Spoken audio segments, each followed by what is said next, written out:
Welcome to boring pastimes, where history slows down. Here, we wander through the overlooked, the ordinary, and the forgotten details of the past.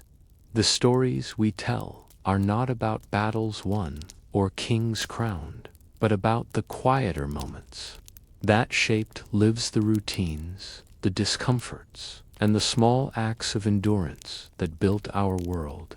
Settle in, let your mind drift, and allow the slower rhythm of history to carry you toward rest. Story 1. What Victorian hygiene was really like. Imagine waking up in a London townhouse in the year 1850. The air is heavy with coal smoke from the morning fires, drifting in through the small glass panes of the window. The streets below are already bustling, though not with the kind of clean, orderly activity you might imagine from paintings of the Victorian age. Instead, there is mud mixed with horse manure, the runoff of chamber pots emptied carelessly into the gutters, and the faint tang of something sour lingering in the air. It is a smell that Victorians lived with daily, one that we would now find overwhelming, but which, for them, was part of the background of life. The matter of hygiene, keeping oneself clean, was not a straightforward thing in the 19th century. For the wealthy, water might be heated and carried upstairs for a sponge bath, poured into a porcelain basin with decorative flowers painted on its side. For the poor, cleanliness was often a matter of scraping off dirt with a cloth, or perhaps rinsing one's hands and face in cold water from a communal pump. Full immersion bathing, the kind we now think of as normal, was rare. Even Queen Victoria herself reportedly bathed infrequently, preferring sponge baths to the idea of soaking in a tub. Soap was another issue. By the early Victorian period, soap was taxed, making it expensive for the working classes. It was not until 1853 that the British government removed the soap tax, making it more affordable for ordinary households. Before then, soap was a luxury, often kept locked away in a cupboard and used sparingly. Imagine a household where a small block of hard soap might have to last weeks, doled out in tiny slivers. Clothes might be washed infrequently, and skin scrubbed with little more than cold water. The concept of smelling fresh or clean was relative. To be clean in the Victorian sense was not necessarily to be free of all odor, but simply to be free of visible dirt. Water supply itself was a problem. Many Victorian homes did not have running water. Instead, families relied on water carriers, pumps, or deliveries. Water might be fetched in buckets and hauled upstairs, making the prospect of frequent bathing physically exhausting. In poorer districts, water could be drawn from wells that were dangerously close to cesspits or sewers, contributing to outbreaks of diseases such as cholera. The famous physician John Snow, in 1854, traced a cholera outbreak in London to a contaminated water pump on Broad Street.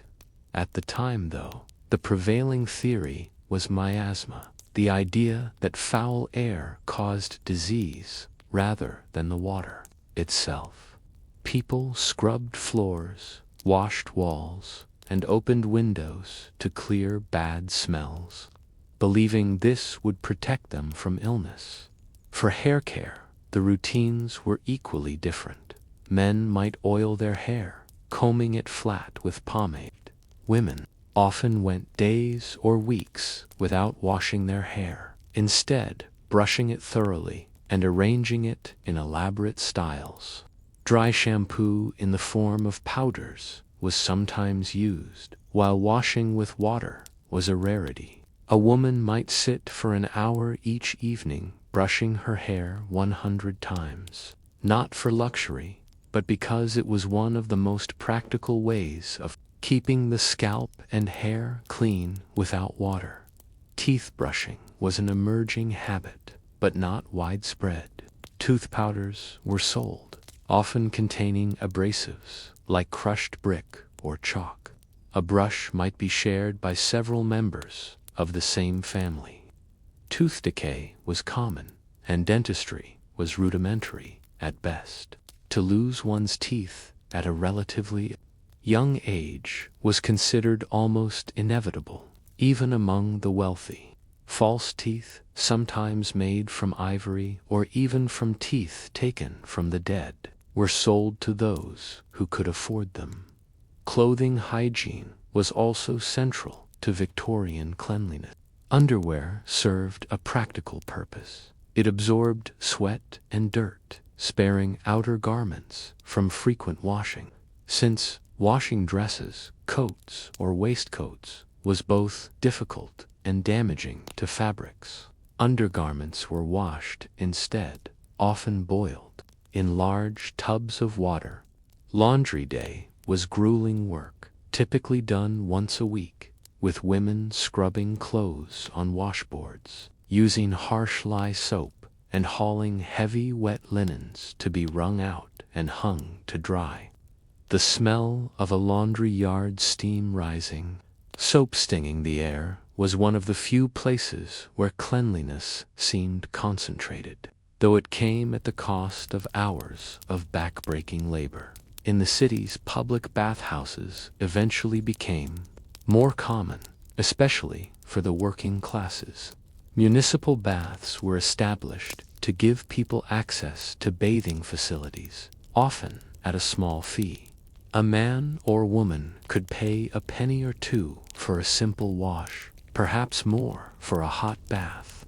These establishments were not glamorous, they were functional and sometimes crowded, but they provided a chance for the urban poor to experience a level of cleanliness otherwise impossible in cramped dwellings. And yet, despite these efforts, the Victorian world was one of smells, human, animal, industrial. Soap, coal, smoke, manure, and rotting refuse mixed together in a haze that clung to every street and garment. When Charles Dickens wrote about the filth of London, he was not exaggerating. It was a daily reality endured by millions. Still, one might ask, how did people truly perceive cleanliness in this era? Did Victorians believe themselves dirtier than those before them, or did they see their methods as perfectly sufficient? And more intriguingly, how did this shifting understanding of hygiene set the stage for the great sanitary reforms to come?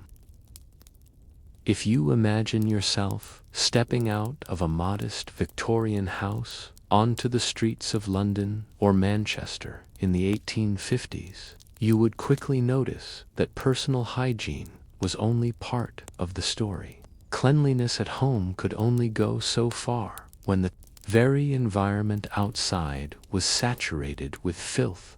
Streets were rarely washed, refuse piled up against buildings, and drainage was primitive at best.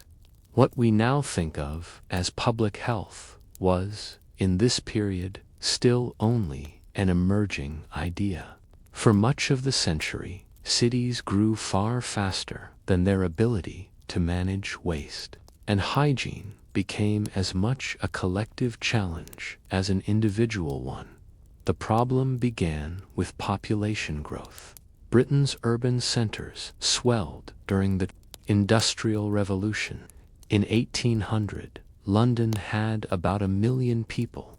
By the end of the century, it was closer to 6 million.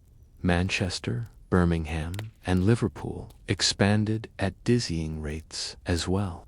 Houses were built quickly, crammed close together, with little thought for sanitation.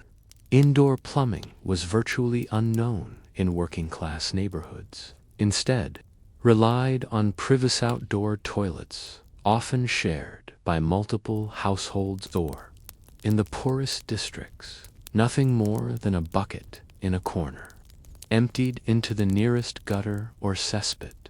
The sewers themselves were not yet the underground arteries we picture today.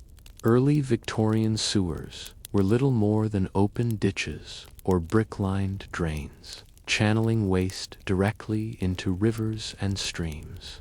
In London, the River Thames became the city's main sewer, its waters thick with human waste, industrial chemicals, and animal remains from slaughterhouses. In hot summers, the stench was overpowering. Newspapers referred to the river as the Great Stink, and indeed, in 1858, the smell became so intolerable that Parliament itself was nearly forced to evacuate. Curtains soaked in chloride of lime were hung over the windows of the House of Commons to mask the odor. But it was little more than a temporary fix. At the same time, outbreaks of disease swept through the cities. Cholera was the most feared. Between 1831 and 1866, several epidemics claimed tens of thousands of lives. The disease struck quickly, causing violent diarrhea and dehydration, often leading to death within hours. Its spread baffled medical authorities, who still clung to the miasma theory, the belief that bad air carried disease. Doctors urged city dwellers to burn incense, carry handkerchiefs soaked in vinegar, or sprinkle disinfectants in their homes. These measures did little, of course, because the true culprit lay in the water. It was John Snow, the physician mentioned in Section 1, who made the breakthrough. During the 1854 cholera outbreak in Soho, he carefully mapped cases and traced them to a single water pump on Broad Street. Removing the pump handle effectively halted the epidemic in that area. His work laid the foundation for germ theory, though it would take decades before his insights were widely accepted. For many Victorians, the air still seemed the enemy. The smell of sewage, of rotting refuse, of stagnant drains, these were the dangers they believed they had to fight. This belief shaped hygiene practices in curious ways. Streets were sprinkled with disinfectant powders, floors were scrubbed with carbolic soap, and walls might even be lime-washed to kill supposed airborne contagion. Ventilation became a kind of obsession.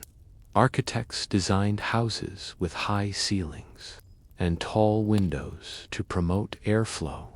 Even in poor cottages, families might keep windows open in freezing weather, fearing the consequences of stale air more than the discomfort of cold. By the mid-century, however, sanitary reformers began to make their voices heard.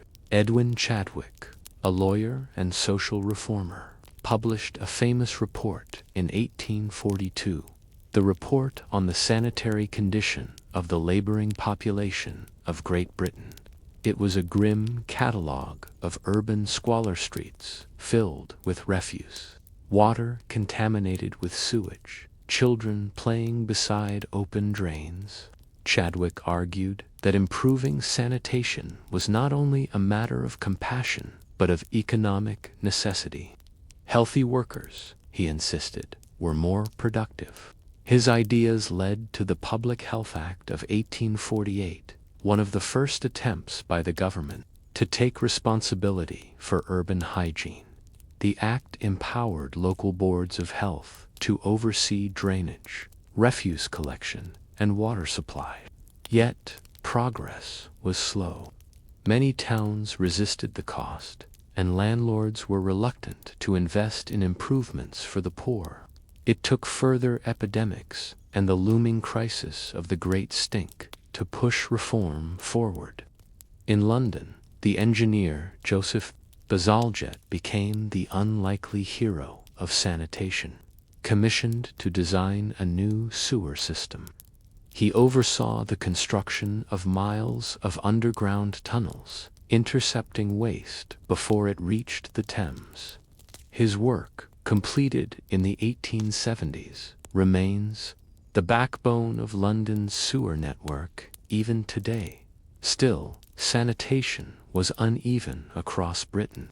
While London began to modernize, smaller towns lagged behind. In many industrial centers, open privies and shared yards remained common into the late 19th century. Poor families often had little choice but to drink from wells or pumps located near cesspits, a grim reminder that public hygiene was a privilege not evenly distributed. Even where public baths and washhouses were established, not everyone could afford to use them regularly. A penny might not sound like much, but for families living on the edge, it was money better spent on bread. The countryside presented a different picture.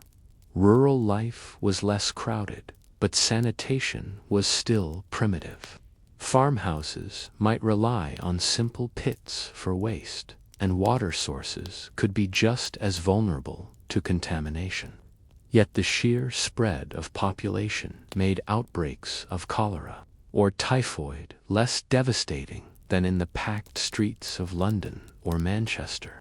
In villages, hygiene was often tied to long-standing traditions, washing clothes in streams, scrubbing floors with sand or lye, and using herbs to mask unpleasant odors.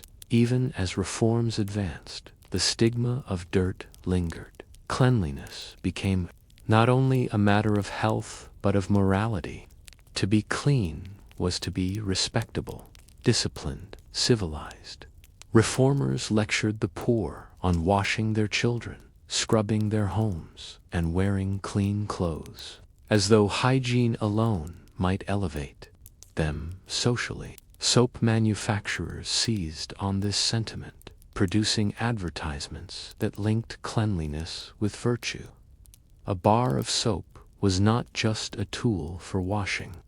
It was a symbol of progress, a marker of decency.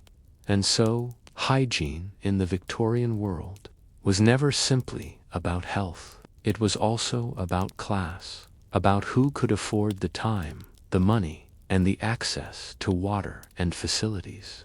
The wealthy bathed in porcelain tubs, their homes fitted with early indoor plumbing by the late century. The poor, meanwhile, hauled buckets from pumps and shared privies with neighbors. Reform slowly narrowed this gap, but it never erased it entirely. Yet one might ask, if the Victorians came to value cleanliness so highly, why did so many still resist bathing and modern hygiene practices even as they became available? Was it simply habit, or was there something deeper, perhaps even fear about water, bodies, and the unseen forces of disease? By the final decades of the 19th century, Victorian society was caught between two worlds: the older traditions of dirt, smell, and habit, and the newer vision of scientific cleanliness. The changes in hygiene that began in this era were not only practical but cultural. To be clean was no longer merely to scrub away visible dirt. It became tied to ideas of morality, respectability, and even patriotism. Soap, water, and sanitation turned into symbols of progress, marking the Victorian age as a turning point in how societies thought about health.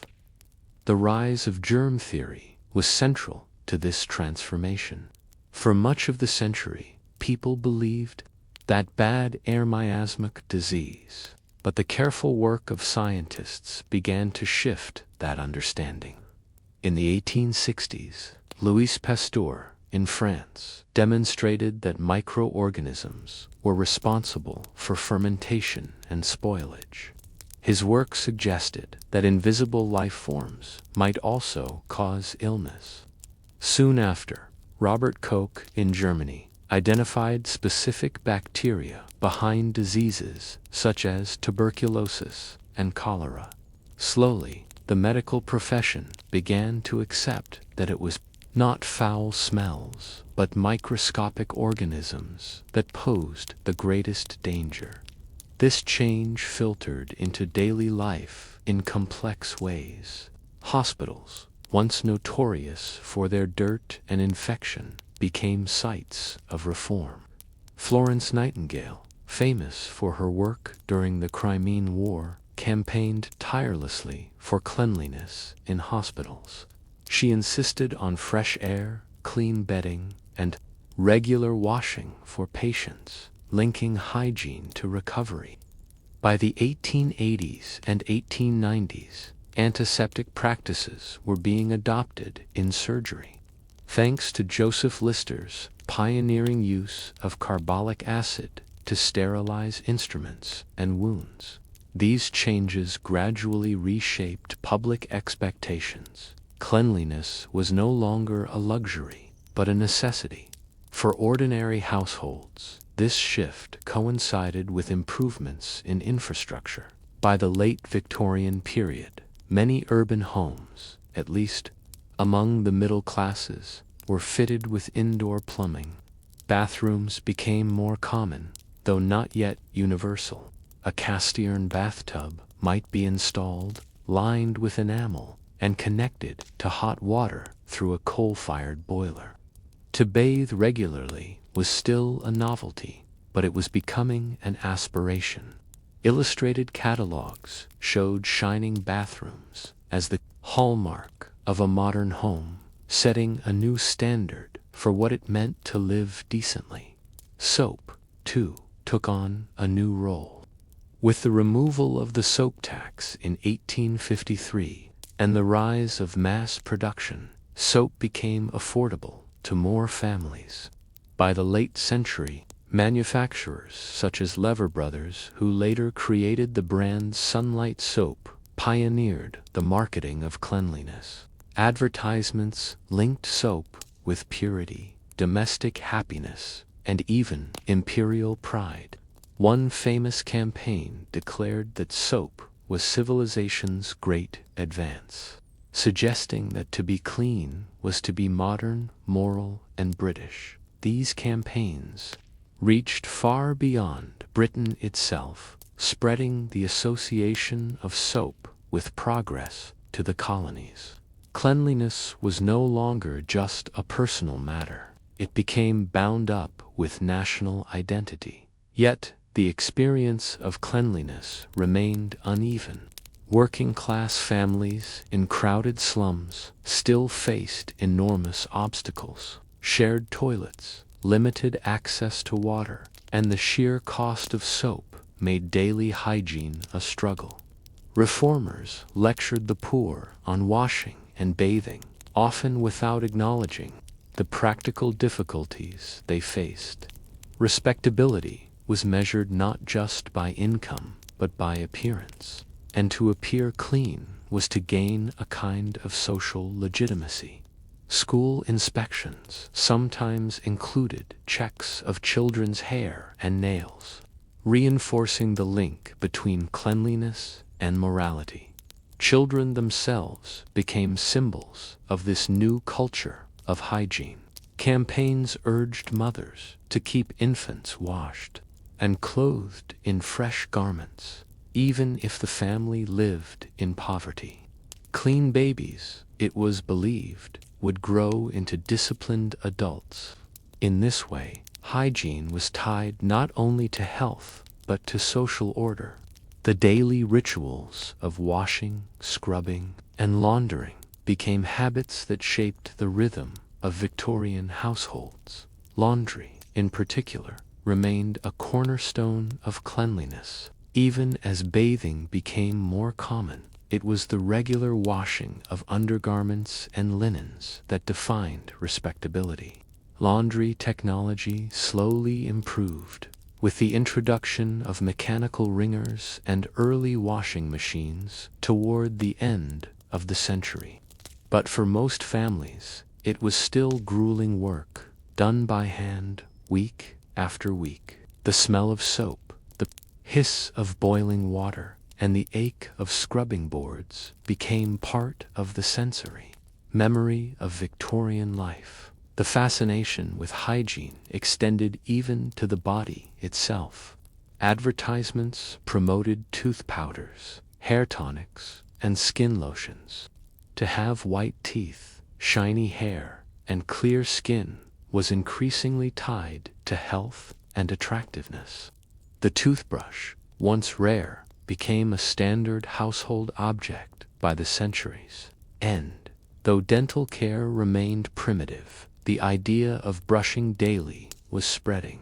Similarly, hair washing, once infrequent, became more common with the availability of commercial shampoos in the late 19th century.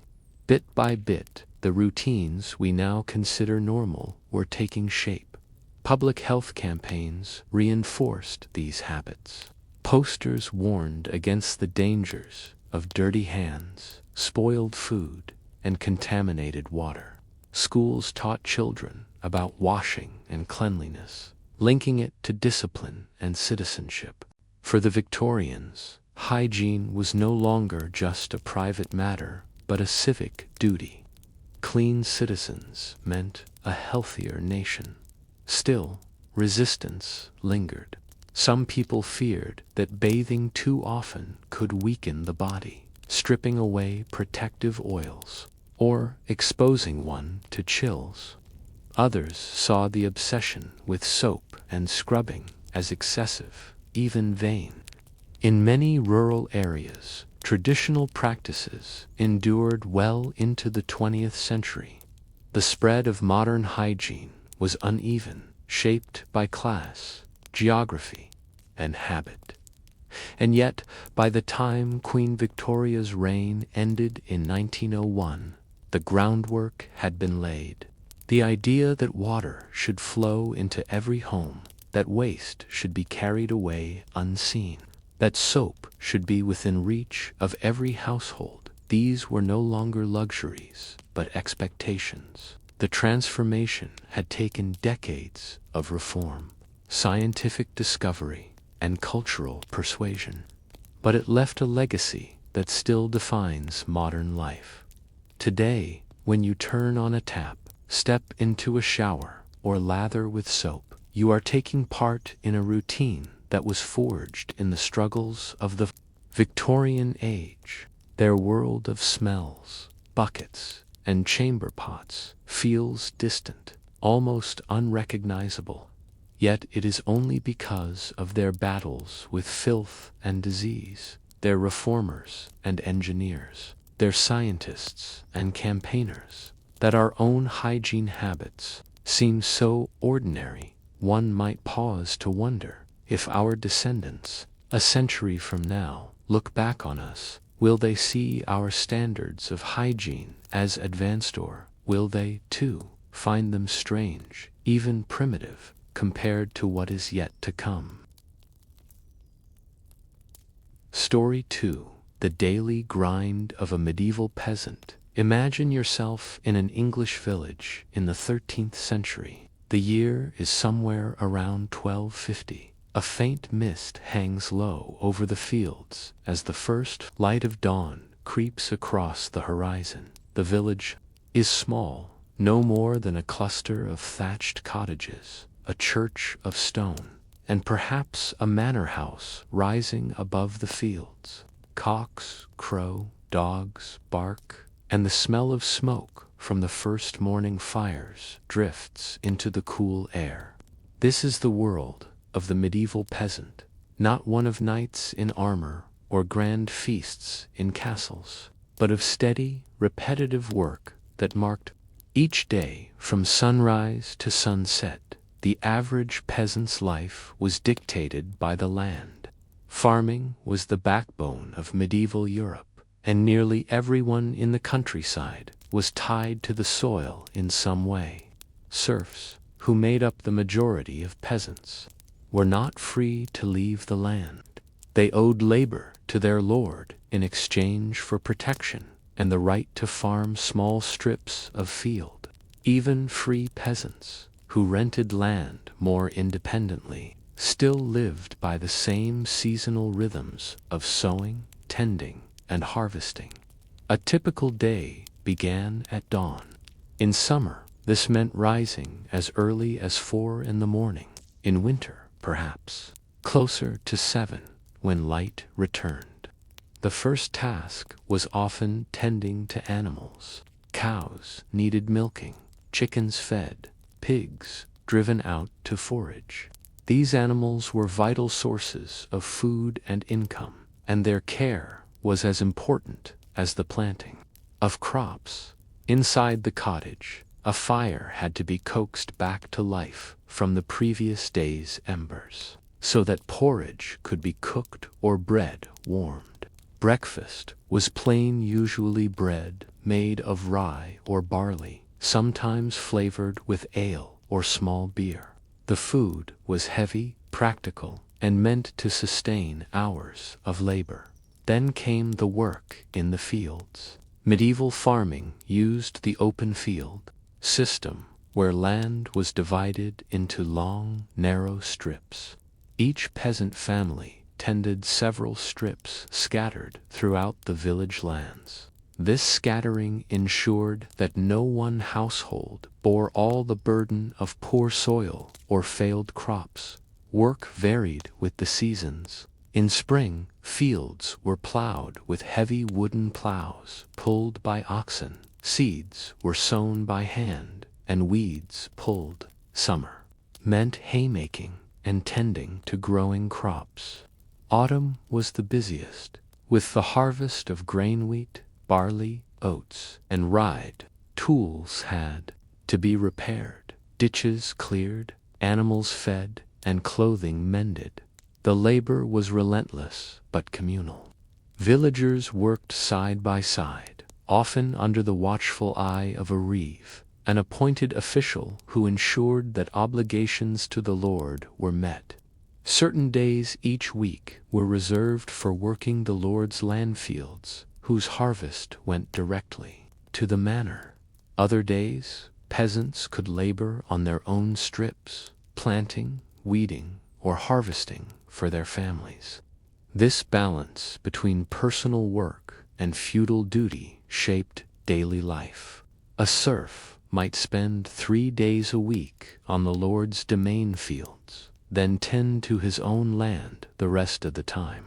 The work itself was physical, repetitive, and exhausting. Tools were simple hoes, sickles, wooden plows tipped with iron. Oxen moved slowly, so plowing a field could take hours of effort. Harvesting meant bending and cutting stalks of grain by hand, then threshing them later to separate the kernels from the husks. Hands blistered, backs ached, and bodies wore down quickly. Few peasants lived beyond their 40s or 50s, not because of a single dramatic danger, but because of the accumulated toll of labor, poor diet, and illness. Meals were taken in short breaks. Dinner, the main meal of the day, came around midday. It might be a thick pottage stew made of grains, peas, beans, and whatever vegetables were available, flavored with herbs from the cottage garden. Meat was rare, reserved for feast days, or those better off. More common were eggs, cheese, or the occasional bit of bacon. Bread and ale were staples at nearly every meal, providing the bulk of calories. In the evening, after work, another lighter meal was eaten, often little more than bread, cheese, or leftovers from the pot. Life was marked not just by the seasons, but by the church calendar. Holy days, saints' feasts, and Sundays provided breaks from field labor. While not exactly restful church attendance was expected, they did offer respite from endless work. Festivals brought music, dancing, and rare indulgences of food and drink. These moments punctuated the otherwise monotonous cycle of labor and gave peasants something to look forward to. Inside the cottage, life was cramped and smoky. A peasant family might live in a one-room hut with walls of wattle and daub, a thatched roof, and a packed earth floor. The hearth was at the center, with smoke venting through a hole in the roof or simply filling the room until it drifted out. Beds were straw mattresses, shared by parents and children alike. Animals were sometimes kept inside for warmth and security, adding their smells and noise to the household. Privacy was almost non-existent, and comfort as we know it was rare. Despite this, peasants built small networks of care and cooperation. Neighbors helped each other with tasks, shared tools, and lent food in hard times. The community was bound by necessity. Survival depended on collective effort as much as individual labor. Though peasants had little freedom and fewer luxuries, they carried knowledge of the land, the seasons, and the fragile balance that sustained life. From the outside, the life of a peasant may seem grim, but it had its rhythms, its certainties, and its small pleasures. Work began at sunrise, ended at sunset, and was guided by the same patterns year after year. Songs sung in the fields, shared meals, the tolling of church bells, these gave structure to lives that were otherwise full of toil. And yet, one might ask, how did peasants endure the constant weight of obligation to their lords, knowing so much of their labor was not their own? Did they accept it as the natural order of the world, or did quiet resistance and small acts of independence shape their days in ways that rarely made it into the chronicles?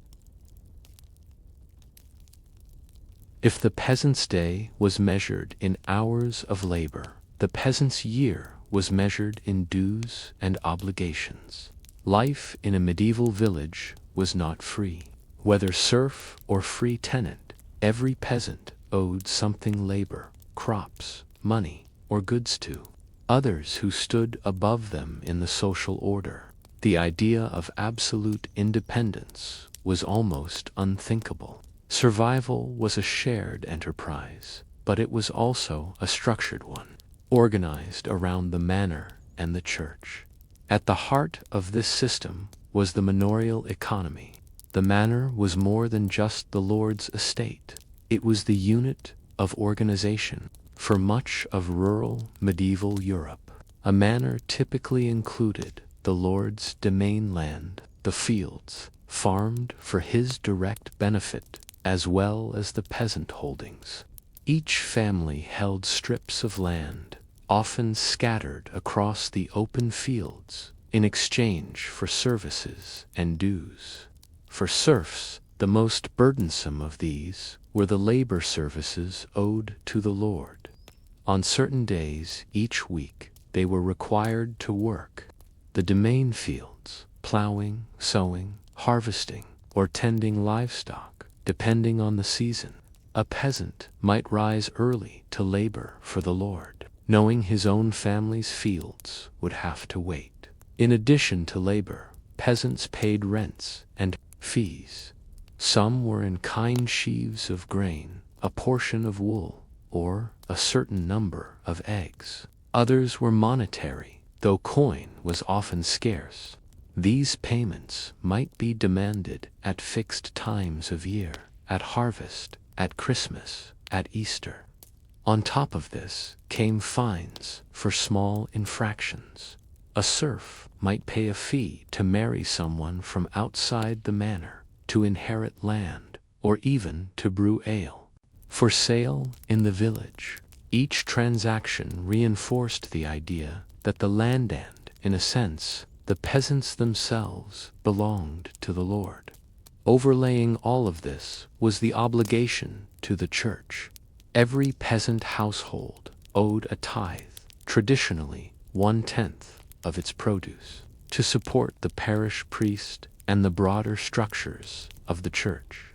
This might mean 1/10 of the grain, 1/10 of the wool from the sheep, or 1/10 of the calves born in a given year. Collecting and enforcing tithes was a matter of local tension. For a family already scraping to survive, surrendering a portion of its harvest could mean hunger in winter. Yet refusing to pay risked spiritual as well as social consequences, since the church's authority was immense. The combination of dues, rents, labor, and tithes meant that much of what peasants produced never reached their own tables. The rhythm of sowing and reaping was not simply for family survival, but for meeting obligations to others. This burden was felt most keenly in years of poor harvest. A cold summer, a wet autumn, or a plague of pests could devastate crops. Yet, the Lord and the Church still expected their share. Peasants bore the brunt of famine, tightening belts while barns and cellars of those above them remained stocked. Still, obligation was not entirely one-sided. The Lord was expected to provide protection, military, legal, and social. His manor courts dealt with disputes, enforced customary rules, and provided a kind of order. The Church, for its part, offered spiritual guidance, rituals of birth, marriage, and death, and the promise of salvation. These institutions gave structure to peasant life, even as they drained resources. To modern eyes, the imbalance seems stark, but to many peasants, it was simply the way the world was ordered. There were, however, moments of resistance. Records from manor courts occasionally reveal peasants who refused to perform labor, failed to pay rents, or attempted to flee to another lord's lands. Towns offered opportunities for escape, since living in a chartered town for a year and a day could sometimes confer freedom from serfdom. The growth of towns in the later Middle Ages slowly chipped away at the manorial system. But in the high medieval period, most peasants remained bound. Resistance tended to be quiet and local work, done grudgingly. Payments delayed, duties minimized, festivals and communal obligations also tied peasants into the social fabric. Beyond rents and tithes, peasants owed boon work, extra labor demanded. At critical times, like harvest, these days often became community events, with entire villages working together to bring in crops. Lords might provide food and drink on such occasions, softening the demand with hospitality. Still, the reality was clear. The land and its bounty flowed upward, from peasant to lord, from tenant to church. The burden of obligation also shaped family life. A peasant's children were, in a sense, assets of the manor.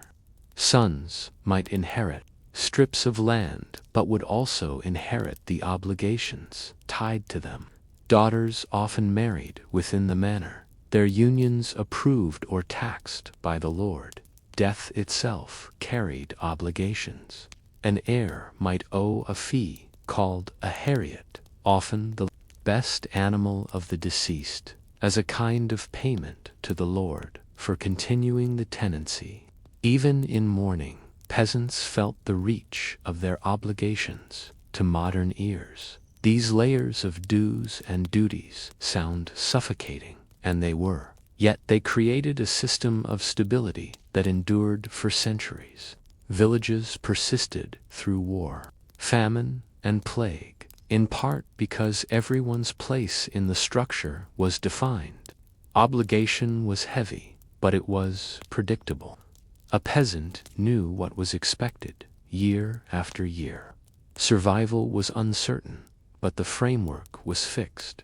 And yet, one wonders, beneath this appearance of stability, how did peasants feel about their endless obligations? Did they accept them as part of God's plan, or did they dream of freedom, of land worked only for themselves and their families? Were murmurs of discontent the seeds of the revolts and upheavals that would come in later centuries?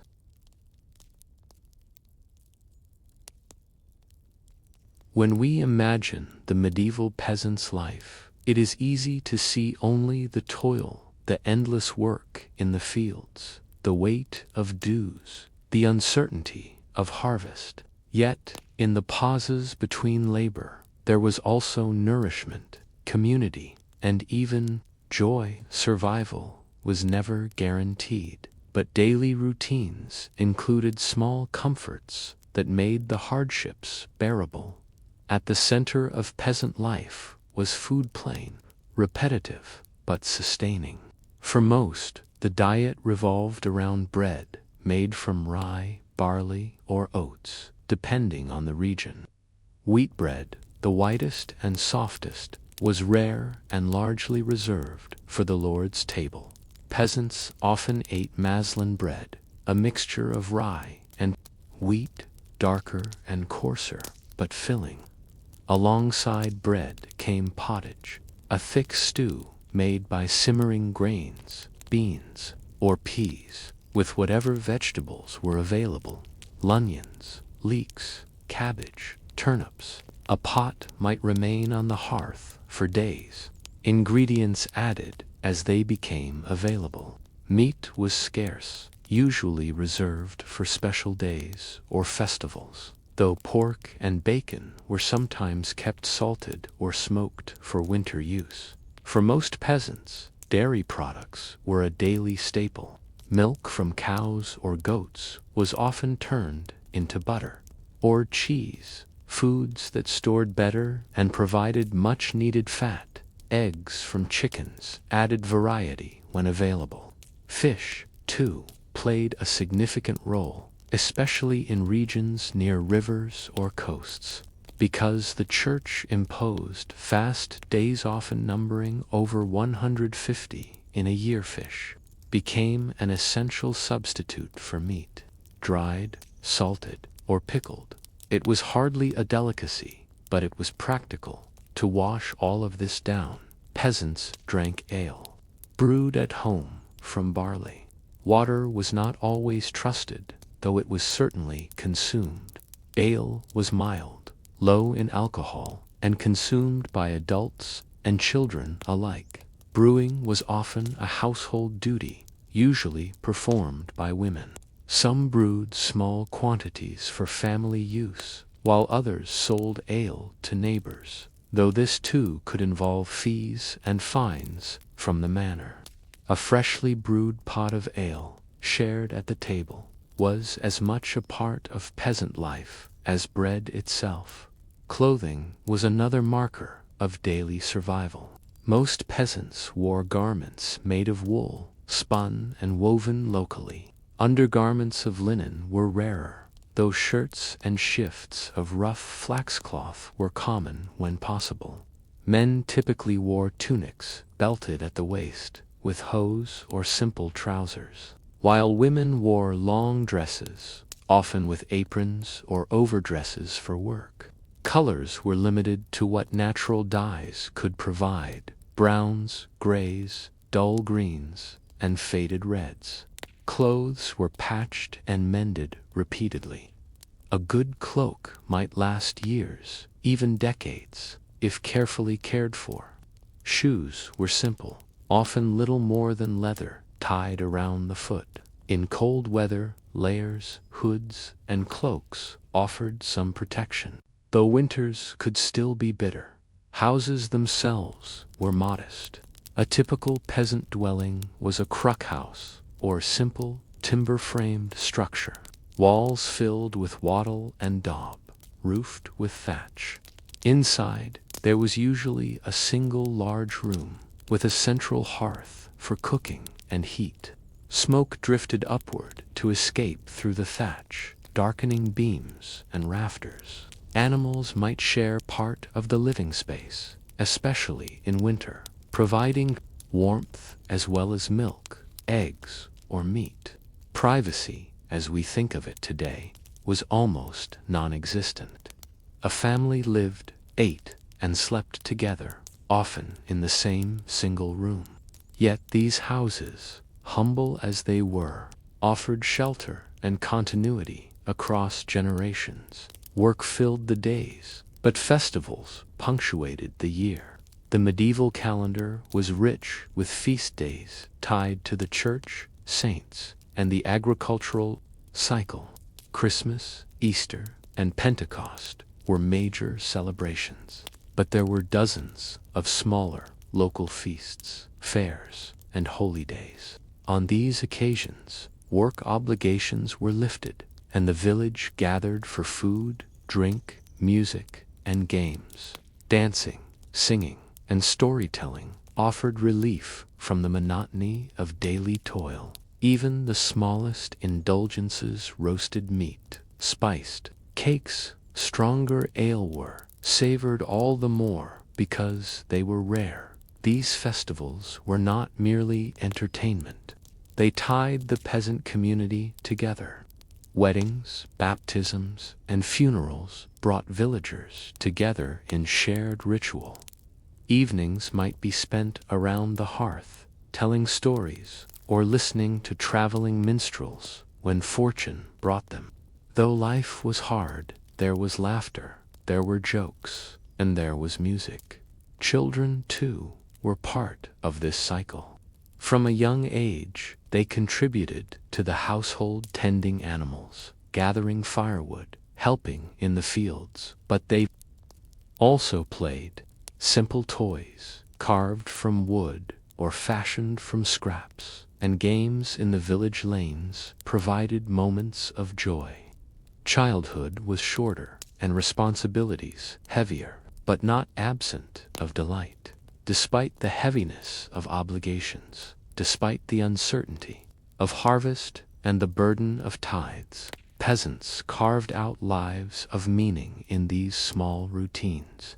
Bread baked on the hearth, ale shared with neighbors, wool garments patched and passed down, songs sung on feast days. These were the rhythms that gave shape to survival. And yet, we might pause and reflect. Did these modest comforts truly soften the burden of a peasant's existence, or did they simply make endurance possible?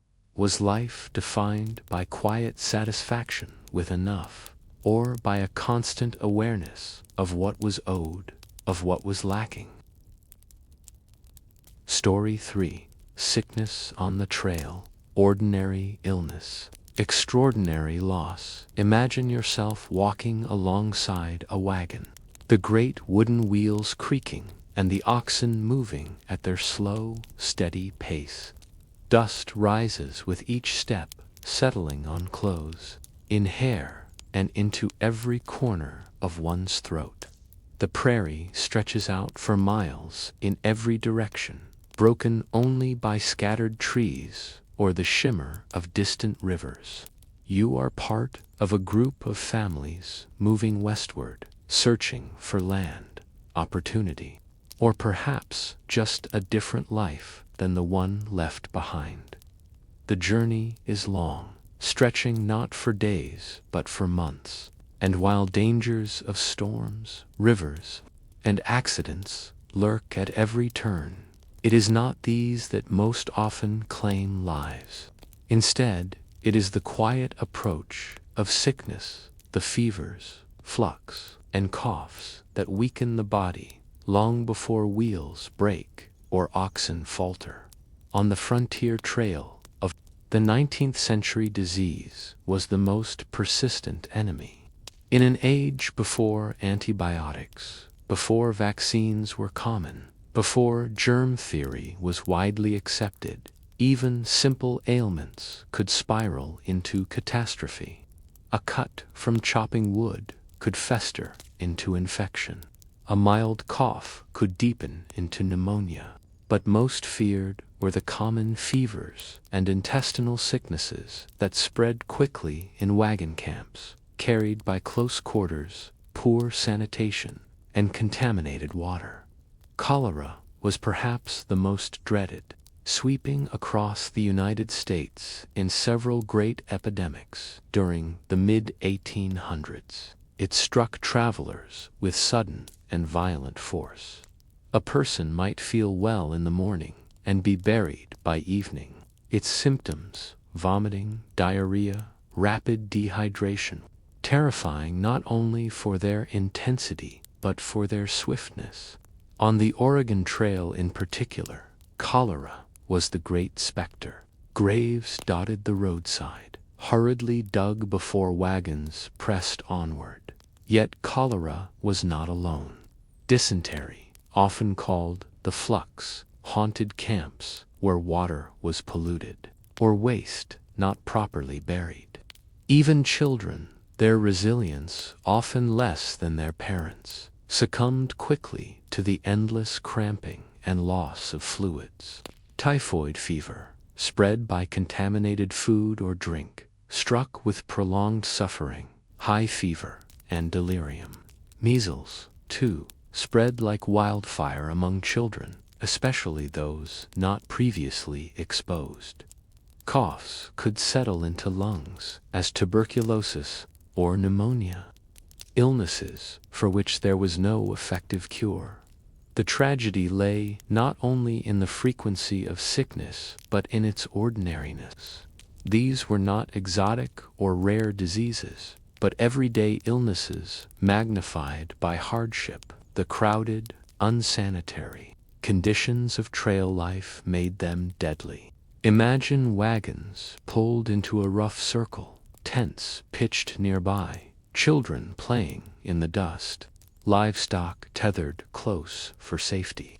Water was drawn from the nearest stream or river, sometimes downstream from another wagon party, sometimes polluted by animals. Cooking fires, smoked food spoiled in the summer heat, flies gathered. In such conditions, it was almost inevitable that sickness would spread. Families carried medicines, but remedies were limited. A small tin of calomel, mercury-based and harsh, might be given to purge illness.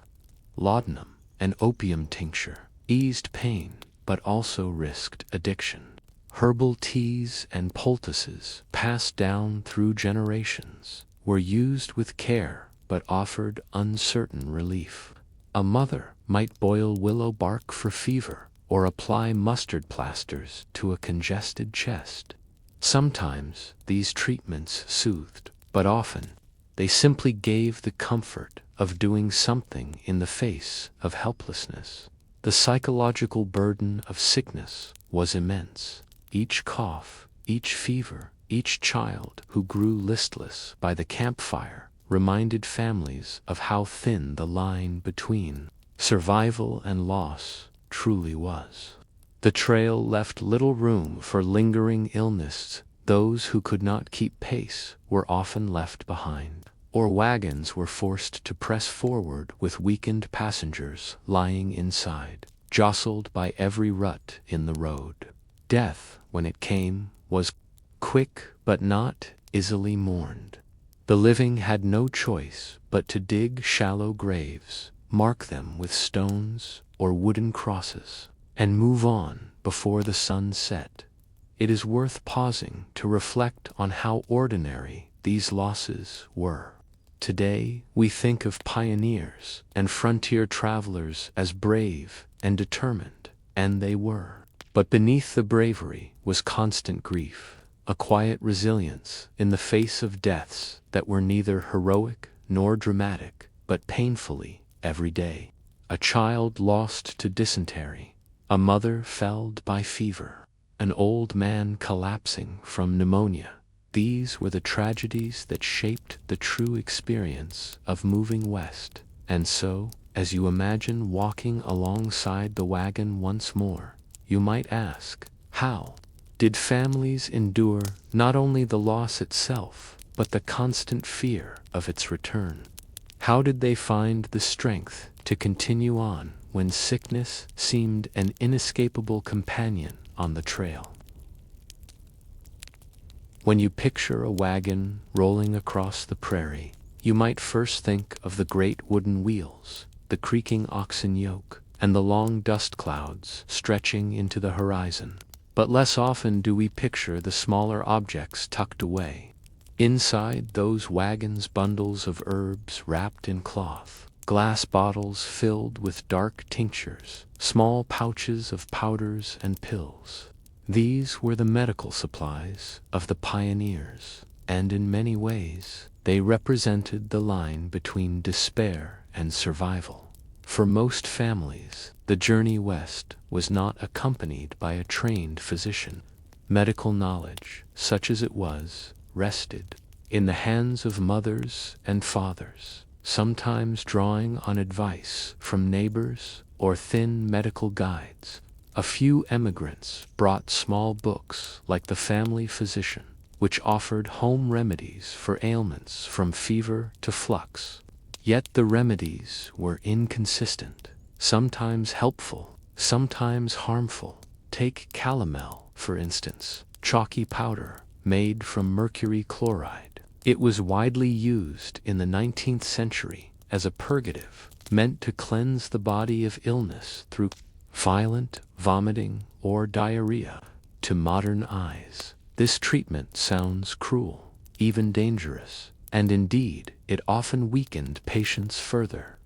Yet, to those on the trail, calomel was a trusted medicine, a sign that something was being done. Alongside it was laudanum, a tincture of opium mixed with alcohol, used to ease pain, quiet coughs, or soothe restlessness. In small doses, it offered comfort. In large doses, it could sedate dangerously.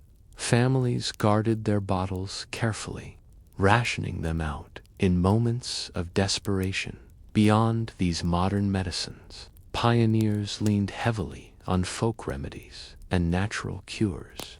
Many families carried dried herbs such as peppermint for stomach troubles, ginger for nausea, or chamomile for fevers. When willow bark was boiled into tea, its natural salicin provided some relief from pain and fever, an early echo of aspirin, which would not be synthesized until decades later. Mustard plasters, made by mixing ground mustard with water and spreading the paste on cloth, were applied to the chest for congestion. Vinegar compresses were used for heat relief, while onion poultices were pressed against infections. Even more than the herbs themselves, the ritual of care carried meaning. A child sick with fever might be wrapped in cool cloths, a mother sitting beside them through the night, spooning sips of water when possible. These acts were as much emotional as medical, signs of presence, of refusing to let illness claim a loved one without resistance. Communal care also played a role. Wagon trains often traveled in groups of dozens of families, and while the independence of each family was strong, sickness could blur those lines. If one wagon's children fell ill with measles, others stepped in to share food, water, or labor, while parents tended to their young. Conversely, illness also spread through the camp, creating suspicion and fear. Families sometimes circled their wagons farther apart, wary of contamination, or chose to keep sick children hidden, fearing that others might demand quarantine or delay the train's progress. The burial of the dead itself became a kind of ritual survival strategy. When someone died, wagons often paused only briefly, for time was precious and dangers multiplied if they lingered. Graves were dug shallow, sometimes hurriedly in rocky soil, to deter wolves or scavengers. Wagons were driven over the grave to disguise it, blending the site back into the landscape. It was a harsh practice, but necessary. Families could not afford to linger in mourning when miles of trail still lay ahead. Even with such precautions, sickness reshaped the pace of travel. A fever-stricken adult slowed the group, forcing others to decide whether to wait or move ahead. In some cases, entire families were left behind at forts or small settlements along the way, hoping to recover before rejoining the trail. These decisions were agonizing, yet they reflected the constant balance between compassion and survival. Religious faith provided another layer of endurance. Many emigrants carried with them the belief that illness, like all hardship, was part of God's will. Prayer circles were common, with families gathering by lantern light to pray for the sick. Ministers, if present in the group, offered not only spiritual comfort but also practical advice, reminding families of hygiene practices, burying waste away from camp, boiling water when possible, separating the sick from the healthy. Though not always effective, these measures marked the beginning of a shift toward what would later become more systematic public health. We might imagine that people hardened themselves to constant illness, but diaries and letters tell another story. Words linger on the grief of burying children, the helplessness of watching parents decline, the exhaustion of nursing the sick while still walking miles each day. In one journal, a mother wrote of her despair as 3 of her children died in succession from dysentery. Yet she continued forward because the road allows no pause. In another, a young boy described how his family left behind the grave of a sister marked only by a stone. The wheels rolled over her as if to keep her with us. These were not tales of dramatic battles or heroic last stands.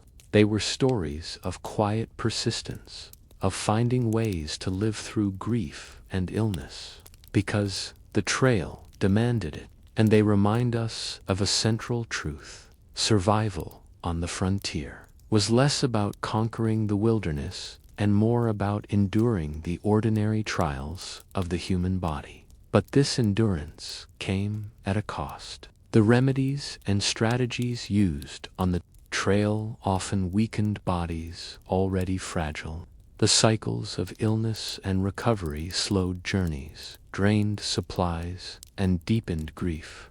And yet, somehow, wagon after wagon still pressed onward. The question that lingers is this: if the trail was so filled with sickness, with such uncertainty and loss, why did families keep going? What vision of life lay ahead that made them willing to risk so much on such a fragile hope? When we think of the great migrations of the 19th century, it is easy to focus on the landscapes, the wide prairies of Kansas, the harsh deserts of Utah, the mountain passes of the Rockies. But for many emigrants, the geography most deeply etched into memory was not the shape of the land, but the spaces left behind by illness and death. The trail west was marked less by milestones of triumph than by quiet graves, hidden in grass or carved into riverbanks. Historians estimate that 1 in 10 pioneers who set out for the Oregon Trail never completed the journey. That number translates to tens of thousands of lives, the majority of whom succumbed not to battles, storms, or starvation, but to illness. The diaries that survive remind us that this was not an abstract statistic. Behind each grave lay a family adjusting to absence, reshaping itself in order to move forward. For survivors, the memory of those losses shaped the communities they built. When they finally reached the Western Territories, a father who lost children along the Platte River might dedicate himself to establishing a healthier settlement. ensuring cleaner wells or more secure food storage. A widow, having buried her husband by the Snake River, might carry that grief into a new marriage, weaving sorrow into the fabric of her household. Communities were, in a sense, stitched together by shared loss just as much as by shared hopes. Even decades later, emigrants recalled the illnesses of the trail with a tone of somber endurance. Pioneer reunions in the late 19th and early 20th centuries often included not only stories of triumph, but also quiet remembrances of the children, siblings, or parents left behind in unmarked prairie graves. Some families returned east briefly to place markers, but most could only carry those memories within. The American West, then, was not just a land of promise, it was a landscape haunted by absence. The experience of sickness also changed how frontier communities approached health. Settlers who had survived the trail often prioritized building medical infrastructure, rudimentary though it was in their new towns. Simple practices like boiling water, burying waste far from rivers, or separating the sick from the healthy became community habits, not because they fully understood the science, but because they had witnessed the cost of neglect. Midwives and herbalists were valued figures, carrying forward the folk remedies that had sustained families on the trail. Later, as trained doctors slowly spread westward, these early practices blended with more formal medicine, shaping the beginnings of healthcare in frontier towns. There is also something to be said about how illness shaped the myth of the pioneer spirit. Later generations often spoke of westward expansion in terms of bravery, grit, and determination. Yet, when one looks closely at the records, much of that grit was not about taming wilderness with axes or guns, but about enduring weakness, caring for the frail, and surviving loss after loss. It was about getting up the next morning and walking again, even after a sleepless night beside a feverish child. The quiet, repetitive labor of persistence, spooning water into cracked lips, of nursing the sick by firelight, was as essential to the expansion of the West as building cabins or plowing fields. And though many of those graves along the trail are now lost, their legacy is still visible. In Oregon, Utah, and California, countless descendants trace their roots to those journeys.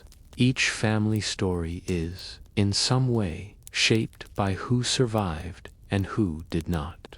A child who lived through a cholera outbreak might go on to raise a family that would remember both the fragility and the resilience of life on the trail. In this sense, sickness did not merely take lives, it also shaped the values of those who remained. Caution, endurance, a recognition of both the limits and the strength of the human body. Perhaps the most striking part of this story is how ordinary it all was.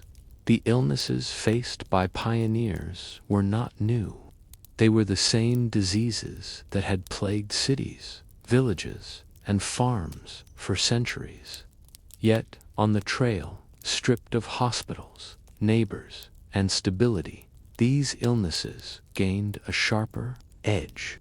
They became defining events, transforming the course of individual families and the broader sweep of history. In the end, sickness on the trail is not just a story of suffering, it is also a story of adaptation. Families learned to share resources, to improvise care, to mourn quickly, yet carry memories forward. Communities that rose in the West bore the imprint of these lessons, shaping their priorities and their resilience. As we reflect on this chapter of history, it's worth considering how fragile life truly was for those who set out across the plains. Illness could halt a journey, scatter a family, or leave behind only a shallow grave on the prairie. Yet, somehow, wagon after wagon kept moving westward. What is it in human nature that pushes us to endure such hardships for the hope of a better future, even when that future is so uncertain? Story 4. What Victorian hygiene was really like when you picture the Victorian era. You might imagine ladies in corsets, gentlemen in tailored suits, or sooty-faced factory workers trudging home after a long day. But behind the portraits, novels, and architecture of the age lies a quieter reality, one measured in basins of water, bars of soap, and the small but significant rituals of daily cleanliness. To understand Victorian life, we must first understand what it meant to be clean in a century that straddled both medieval habits and modern expectations. In the early decades of the 19th century, cleanliness was not yet a universal priority. For most working families, water itself was a challenge. In the countryside, access depended on wells, springs, or streams, and these were often shared by entire communities. In cities, however, the problem was far worse. London, Manchester, and Birmingham swelled with new inhabitants during the Industrial Revolution, and yet their water infrastructure lagged far behind. Water companies delivered supplies irregularly, sometimes only a few hours per week, forcing families to store water in cisterns or barrels. These reservoirs often grew stagnant, and in some cases, rats or debris contaminated the supply. Bathing, therefore, was not a daily expectation for most Victorians. Instead, people relied on partial washing, sometimes called a stand-up wash, a basin of water on a washstand with a cloth or sponge sufficed for the face, hands, and perhaps underarms. The rest of the body might go unwashed for days or even weeks, depending on circumstances. Among the middle and upper classes, servants often brought hot water upstairs each morning for these routines, while poorer households carried their own from communal pumps or neighborhood taps.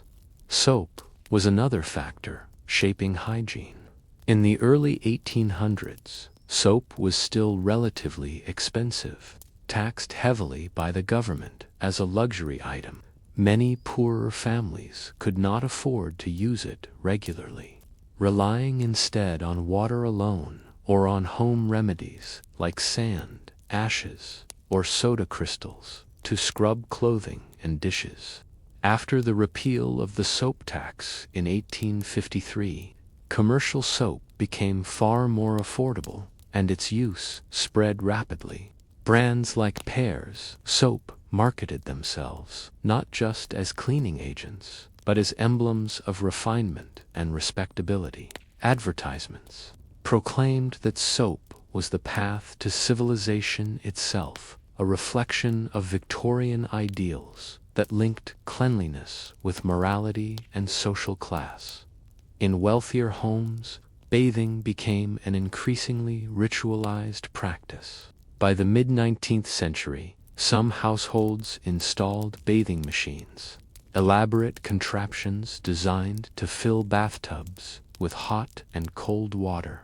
But these were rare luxuries. For most, a weekly bath was the standard, carried out in a portable tin tub before the fire, filled with water carried up in buckets. Children might bathe together to conserve resources, while adults waited their turn, often reusing the same water. Diaries and household manuals of the time confirm this routine. describing Saturday night baths as preparation for Sunday church. When families wished to present themselves respectably beyond the home, public baths became an important feature of urban hygiene. The Public Baths and Washhouses Act of 1846 allowed towns and cities to construct facilities where people could bathe affordably. These institutions were a recognition that private homes simply could not accommodate the needs of growing populations. In Manchester, for example, public baths served tens of thousands each year by the 1850s. Yet even here, social class dictated access. The cheapest tickets bought entrance to a basic plunge pool, while private warm baths cost more, catering to artisans and clerks rather than factory laborers. Water also shaped laundry practices. Washing clothes was a laborious and often dreaded task. Without mechanical machines, women scrubbed garments by hand, boiling linens in great cauldrons and wringing them dry with aching hands. Soap helped, but stains were stubborn, and clothing often carried the lingering smell of sweat, smoke, or industry. It was not unusual for outer garments, especially wool coats or dresses, to go months without proper washing, relying instead on brushing, airing, or underclothes closer to the body were laundered more frequently, though even this often meant once a week rather than daily. The rhythms of cleanliness, therefore, were very different from modern expectations. The cultural meaning of hygiene also deserves attention. Victorians increasingly linked cleanliness with moral worth. A tidy body and laundered clothes suggested discipline, respectability, and even godliness. Reformers and social commentators emphasized that cleanliness could uplift the poor, encouraging them to live more orderly and industrious lives. Soap companies leaned heavily into this association, producing advertisements that depicted cleanliness as a hallmark of modern progress. The message was clear: to be clean was not only to be healthy, but to be respectable. At the same time, these ideals often clashed with practical realities. Working-class families living in crowded tenements or rural cottages could not hope to achieve the standards set by reformers or advertisers. The sheer physical labor of fetching water, heating it over coals, scrubbing laundry, and bathing in cramped quarters made cleanliness a constant struggle. For many, it was less a matter of failing to be respectable than of sheer exhaustion and poverty. Thus, Victorian hygiene reveals a world of tension between ideals and lived experience. It is easy, from a modern perspective, to dismiss these routines as dirty or unpleasant.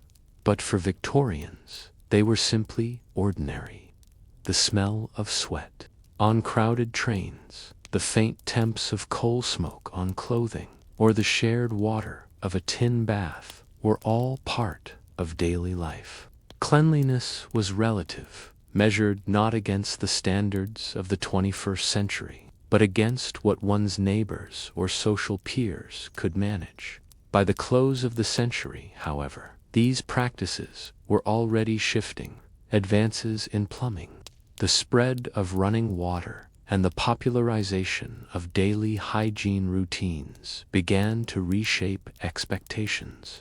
What had once been extraordinary, like taking a hot bath in one's home, was slowly becoming normal, at least for the middle classes.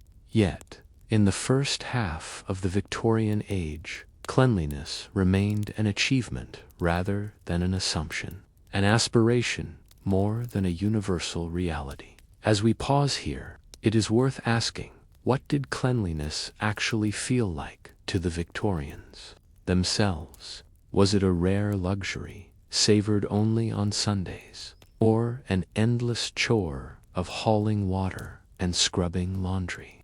In the next section, we will explore how hygiene was shaped not only by class and access to resources, but also by medicine, public health reforms, and the fear of disease. If the first half of the Victorian century taught people that soap and water brought social respectability, the second half taught them that it might also bring survival. The 19th century was a time when medicine was still finding its footing, caught between ancient theories and modern science. And in this transitional world, hygiene became not only a question of manners, but also of life and death. At the dawn of Queen Victoria's reign in 1837, Britain was no stranger to epidemics. Smallpox, typhus, dysentery, and tuberculosis lingered in crowded towns, but the greatest terror of all was cholera, which struck the country in waves beginning in 1831. Victims could die within hours, their bodies racked by dehydration and collapse. Too many Victorians, the disease seemed to strike at random. One household spared, another devastated. Theories abounded as to its cause, but the dominant explanation was the miasma theory, the belief that foul odors and bad air spread disease. Under this model, filth itself was deadly. Stagnant water, rotting refuse, open sewers, these were thought to give off poisonous vapors that infected anyone nearby. The solution then was not simply to cure the sick, but to clean the environment. Streets were to be swept, drains flushed, cesspits emptied, and homes aired out. Reformers such as Edwin Chadwick, a key figure in the public health movement, argued tirelessly that cleanliness could prevent disease. His 1842 report on the sanitary condition of the laboring population painted a grim picture of urban squalor, describing overflowing privies, foul-smelling yards, and contaminated wells. To Chadwick, dirt was not just unpleasant, it was deadly. This way of thinking gave hygiene a new urgency. Soap, water, and ventilation became tools of health as much as of propriety. Campaigns urged families to scrub their homes, wash their clothing, and open their windows. While today we know that germs, not bad smells, cause disease, the practical outcome was not entirely misguided. In cleaning their homes and improving sanitation, Victorians did, in fact, reduce infection risks. One of the most famous breakthroughs came with the work of Dr. John Snow, who, during the cholera outbreak of 1854, traced the source of the disease not to bad air, but to contaminated water.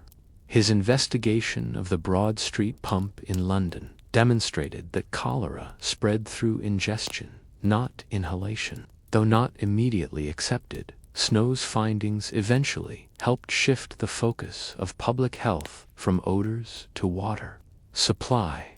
This discovery linked cleanliness more directly with health than ever before. Clean water meant survival. Parallel to these developments, the medical world began to embrace the idea of antisepsis. In the 1860s, surgeon Joseph Lister pioneered the use of carbolic acid to disinfect wounds and surgical instruments, dramatically lowering mortality rates in hospitals. His methods were rooted in the newly emerging germ theory, advanced by Louis Pasteur in France, which argued that invisible microorganisms caused disease. Though slow to gain universal acceptance, these ideas transformed medicine and reinforced the importance of hygiene. If germs caused infection, then cleanliness in the home, in the hospital, and in the city was a crucial defense. the effect on public infrastructure was profound. Cities began to overhaul their sewage systems, most famously in London after the Great Stink of 1858, when the smell of the polluted Thames became so overwhelming that Parliament itself was forced to act. Under the guidance of engineer Joseph Bazalgette, a vast system of sewers was constructed, redirecting waste away from drinking water supplies. This not only improved urban comfort, but also dramatically reduced outbreaks of cholera and typhoid. Cleanliness was no longer a private matter, but a public duty, enforced through engineering, law, and civic pride. These changes gradually trickled down into everyday routines. Families were encouraged to wash more frequently, to launder their linens, and to keep their homes free of dirt and dust. Middle-class women's magazines published endless advice on house cleaning, while schools incorporated lessons on personal hygiene.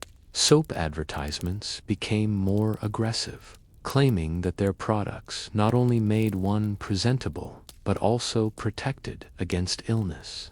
Public health campaigns targeted the working classes, often blending genuine concern with paternalistic judgment. Posters warned against dirty habits, while reformers equated a clean child with a healthy, moral one. At the same time, Victorian anxieties about disease could verge on obsession. The body was seen as both fragile and porous, vulnerable to outside contamination.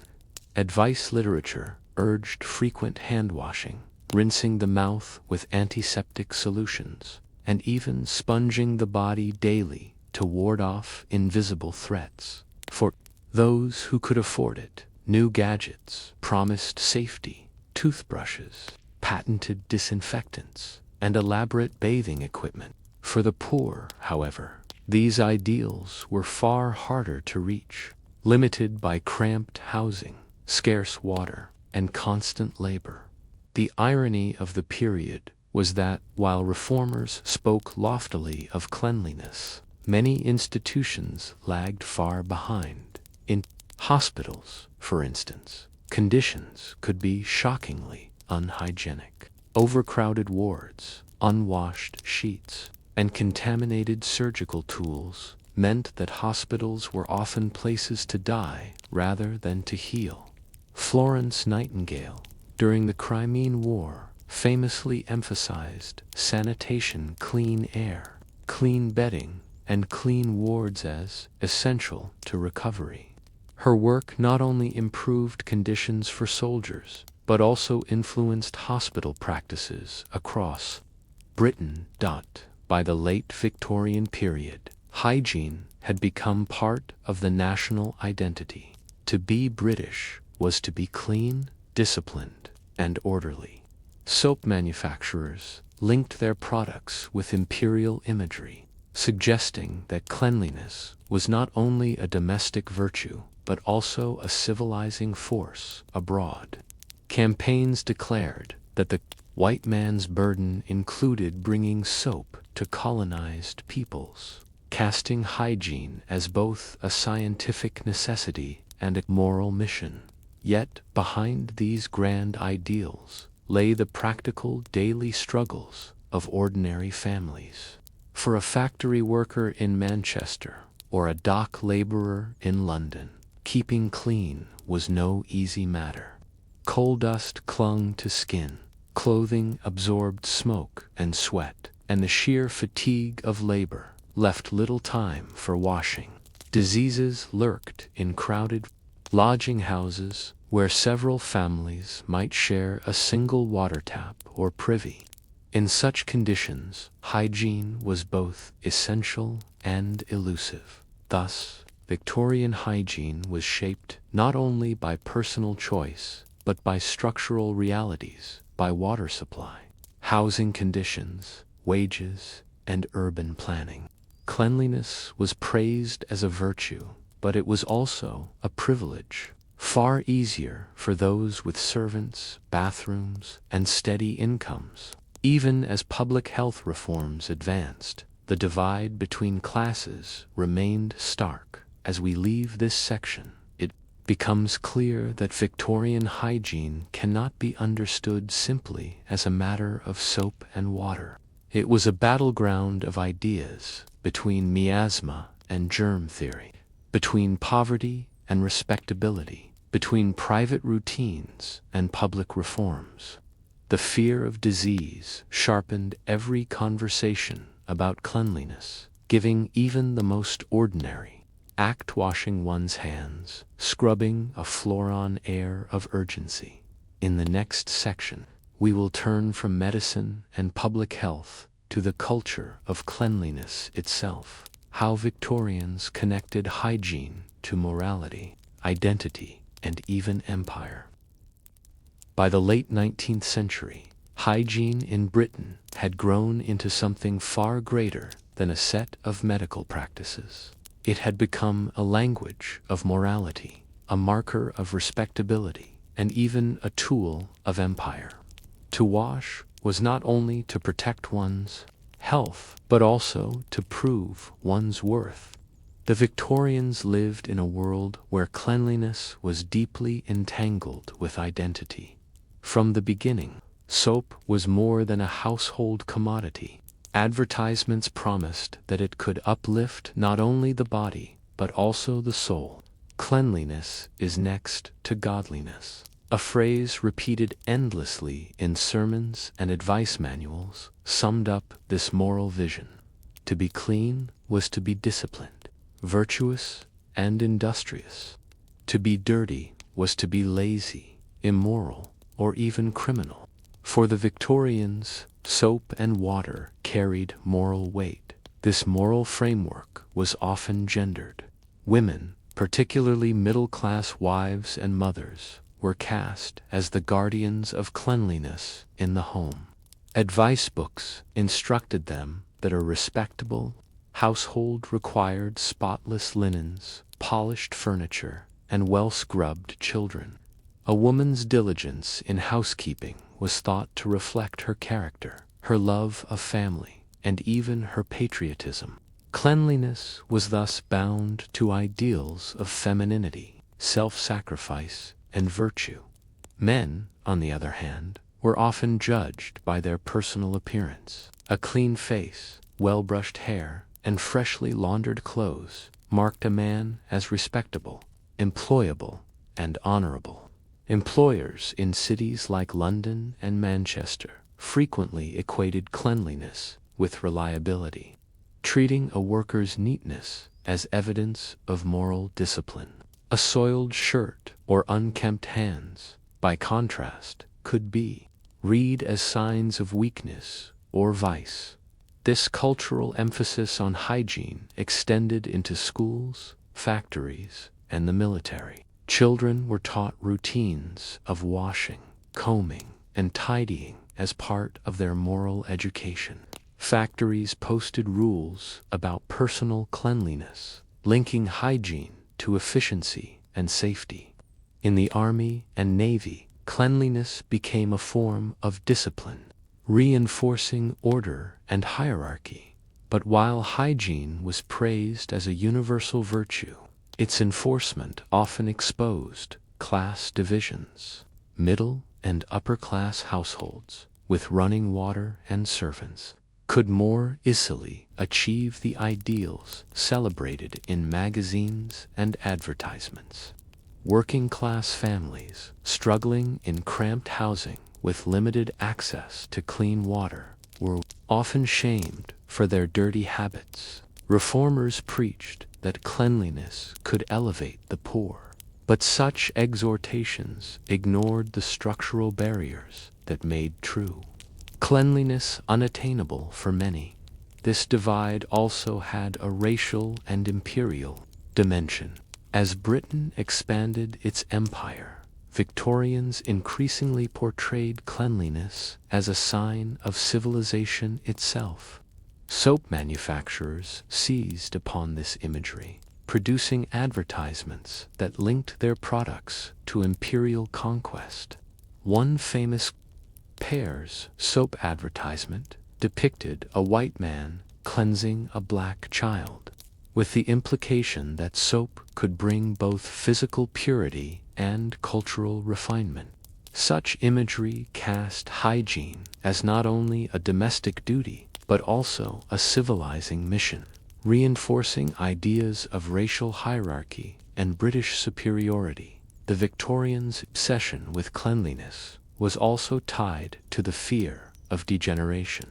The growing fields of science and medicine introduced new anxieties about heredity, disease, and the future of the race. Reformers warned that dirt bred weakness, crime, and immorality. Entire neighborhoods were condemned as slums, not only for their poverty, but for their perceived uncleanliness, which reformers linked to moral corruption.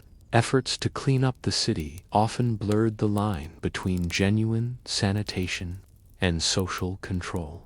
Yet, alongside these darker associations, hygiene also carried a hopeful vision. Cleanliness promised progress, a healthier nation, longer lives, brighter homes. It was part of the Victorian dream of order and improvement, a belief that society could be uplifted through discipline and reform. When families purchased soap, scrubbed their steps, or laundered their sheets, they were participating in a cultural project that linked the domestic sphere to the destiny of the nation.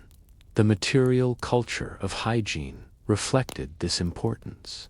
Soap, once sold in rough blocks, became beautifully packaged and widely advertised. Toothbrushes, combs, and nail brushes became common household objects. Public baths and wash houses were built in cities, offering working-class families access to facilities they could not afford at home. Even architecture reflected the new hygiene-tiled bathrooms. Improved ventilation and flush toilets gradually became standard in middle-class homes. By the closing years of the 19th century, hygiene had been fully woven into the fabric of Victorian life. It was no longer just about avoiding disease. It was about embodying values of respectability, morality, and modernity. To be clean was to be civilized, to be trustworthy, to be British. To be unclean was to risk stigma, exclusion, and even moral condemnation. This transformation left a lasting legacy. Many of our modern habits, the daily bath, the emphasis on hand washing, the expectation of fresh clothing, traced their roots to Victorian culture. Though our understanding of disease has advanced, the moral weight of cleanliness remains with us. We still use phrases like clean living to describe not just hygiene, but moral conduct. We still equate neatness with respectability. And so, Victorian hygiene was not merely about soap and water. It was about the way people understood themselves, their society, and their place in the world. In their daily scrubbing, laundering, and polishing, Victorians enacted a vision of order and discipline that touched every aspect of life, from the sick room to the schoolroom, from the family home to the empire abroad. In the end, cleanliness was more than a habit. It was a story the Victorians told about who they were and who they aspired to be. Story 5. Sickness on the trail.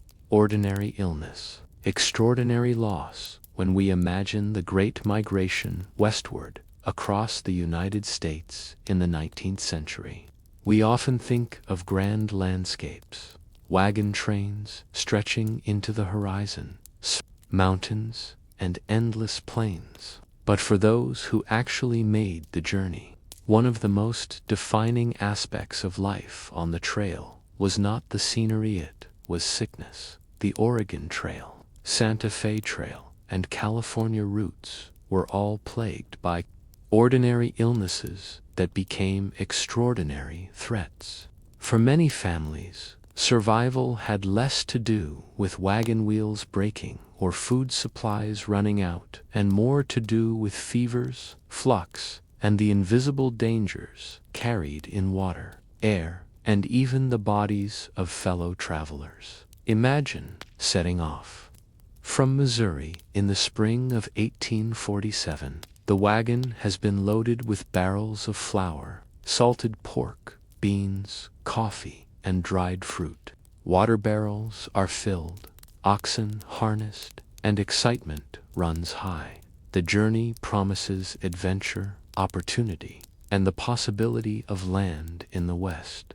Yet, within days, the reality of the trail begins to set in.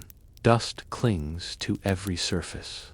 Water sources are often stagnant or fouled, and sanitation is nearly impossible.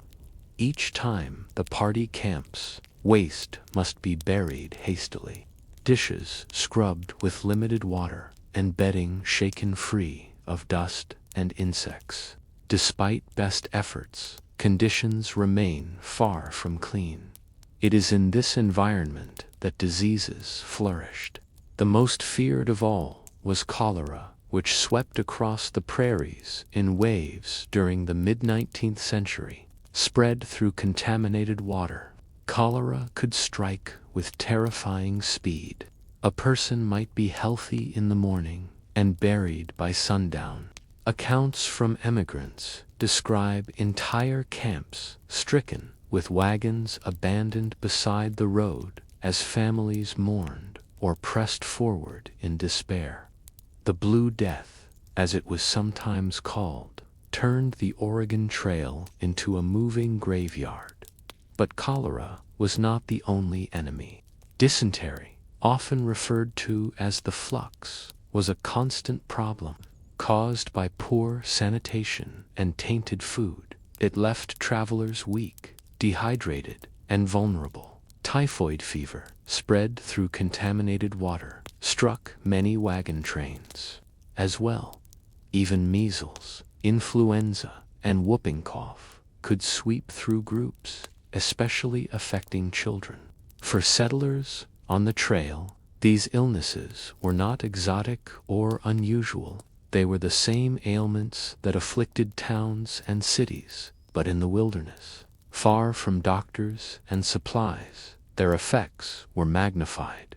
The remedies available were limited and often harmful. Pioneers relied on patent medicines sold in small bottles, promising to cure everything from fever to stomach complaints. These concoctions often contained alcohol, opium, or other potent ingredients, offering temporary relief but no real cure. Home remedies, mustard, plasters, bleeding, or doses of castor oil were used widely, though their effectiveness was questionable. More often than not, the best hope lay in rest, hydration, and sheer resilience of the body. Graves soon dotted the trail. Emigrants often buried loved ones in shallow earth, marking the spot with stones or wooden crosses, though many were left unmarked for fear of attracting scavengers or hostile attention. It was said that one could walk along certain stretches of the Oregon Trail and rarely go a mile without seeing a grave. Behind each was a story of a family shattered, of plans undone, of the harsh reminder that sickness respected neither hope nor determination. And yet, life went on. Survivors pressed forward, not because they were callous, but because they had little choice. To linger too long risked further sickness, starvation, or winter storms. Thus, wagons creaked westward, carrying both grief and determination. As the trail grew more traveled, word spread eastward about the dangers of disease. Guides and manuals began to include advice about water sources, diet, and sanitation. Some pioneers took extra precautions, boiling water when possible, keeping camps cleaner, or spacing wagons to avoid contagion. But even with foresight, sickness remained an unavoidable part of the journey in many ways. The story of illness on the trail is the story of ordinary life in the 19th century writ large.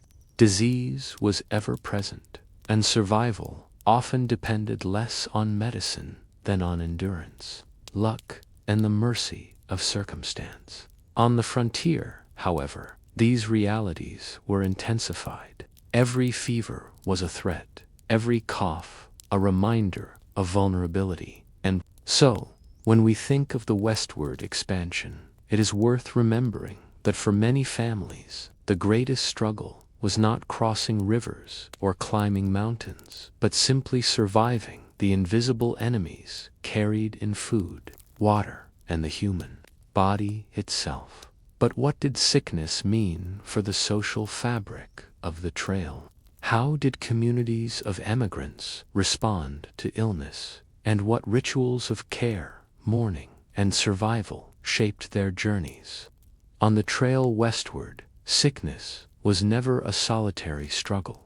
A fever did not only belong to the individual who bore it rippled through families, wagon trains, and sometimes entire traveling companies.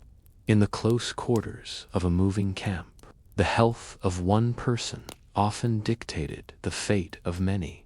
You might imagine how quickly the balance of a wagon train could be upset when illness struck. A father weakened by cholera could no longer drive the oxen. A mother bedridden with fever could not prepare meals or care for her children.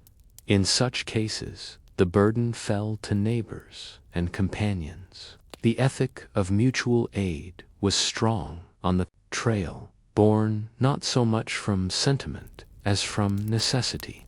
Families relied on one another to survive, and when illness appeared, that reliance deepened. Caring for the sick was a task shared among travelers, though the means available were meager. Women often took on the role of nursing, sitting beside wagons with damp cloths for fevered brows, or coaxing broth into parched mouths. At times, older children were pressed into service, fetching water, gathering wood, or watching younger siblings. While parents tended to the ill, men helped too, repairing wagons when the usual driver was incapacitated, or digging graves when recovery proved impossible. Religious faith played an important part in these moments. Many emigrants turned to prayer when medicine failed, holding small gatherings where hymns were sung beside campfires or over the bodies of the dead.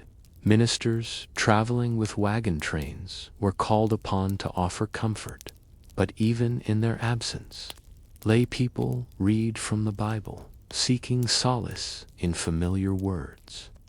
Illness and loss were not new to 19th century families. They had seen children die in infancy, or neighbors carried off by epidemics back east. But on the trail, death carried a particular sting. It came far from home, in unfamiliar soil, with no churchyard or family plot to mark the memory. The burial rituals of the trail reflect this uneasy reality. Graves were usually dug quickly, sometimes within sight of the wagon road itself. The pressing need was to move on, to avoid delay that might endanger the whole party. Yet families sought ways to honor their dead, even under these conditions. Some carved names into wooden boards or stones. Others left no marker at all, disguising graves so that wild animals or hostile parties would not disturb them. Stories tell of wagons driven directly over fresh mounds to disguise their presence, a heartbreaking act of practicality. Children were particularly vulnerable. and their deaths left lasting scars. Accounts from diaries describe mothers riding silently for days after the loss of a child, unable to speak. Some families pressed forward with stoic determination, while others considered turning back, though few actually did. The promise of land and opportunity often outweighed even the heaviest grief. Still, the human cost of these journeys was staggering. Historians estimate that 1 in 10 who set out on the Oregon Trail never completed it, most felled not by accidents or violence, but by disease. At the same time, sickness sometimes drew communities closer together. Wagon trains often voted on decisions: when to stop, where to ford rivers, or how long to rest for the sake of the weak. These democratic practices meant that illness could shape the very rhythm of the journey. A delay for one sick traveler might frustrate others, but more often than not, compassion prevailed. After all, each family knew that tomorrow it might be their turn to need help. It is also worth noting that many emigrants carried with them not only their own families, but also their understanding of folk medicine. Remedies varied by region and heritage. German immigrants brought herbal teas and poultices. New Englanders leaned on patent medicines purchased before departure. Southerners used tonics of whiskey or turpentine. The mingling of these traditions created a patchwork of care practices on the trail. While modern medicine might scoff at their effectiveness, for pioneers they represented both action and hope in the face of suffering. Sometimes sickness led to decisions that would shape entire journeys. If an illness struck early, a family might abandon the venture altogether, turning back east rather than risk the long road ahead. If sickness persisted late in the journey, travelers sometimes wintered in place, waiting months before moving forward. These choices remind us that the trail was not a single uniform march, but a shifting series of adaptations, compromises, and human responses to hardship. And yet, the persistence of illness raised deeper questions for emigrants. If God had opened the land of the West, why did he allow such suffering along the way? If America promised opportunity, why did so many perish before ever reaching their destination? These questions were not always answered, but they lingered in diaries and letters, etched into the consciousness of those who walked beside fresh graves on the prairies. Still, the wagons rolled on. Each sunrise brought new decisions, new miles to cover, and the pressing need to survive. For those left behind in graves along the trail, the journey ended abruptly. For those who continued, sickness remained both a memory and a constant threat. But what did these constant encounters with sickness and death mean for the larger story of westward expansion? How did they shape the myths of endurance, community, and sacrifice that still define the memory of the frontier today? As the wagon wheels creaked westward, sickness became a constant companion, not only a passing misfortune, but a defining feature of the journey itself. To travel the Oregon Trail, or the California or Mormon trails, was to walk in the shadow of disease, always uncertain whether one's body would carry through the next mile, or whether the campfire circle would be missing a face by nightfall. And yet, despite the endless burden of illness, the trail did not stop.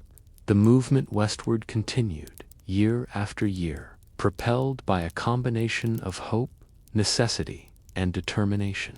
Families endured not because they were free from suffering, but because they learned to carry it forward with them.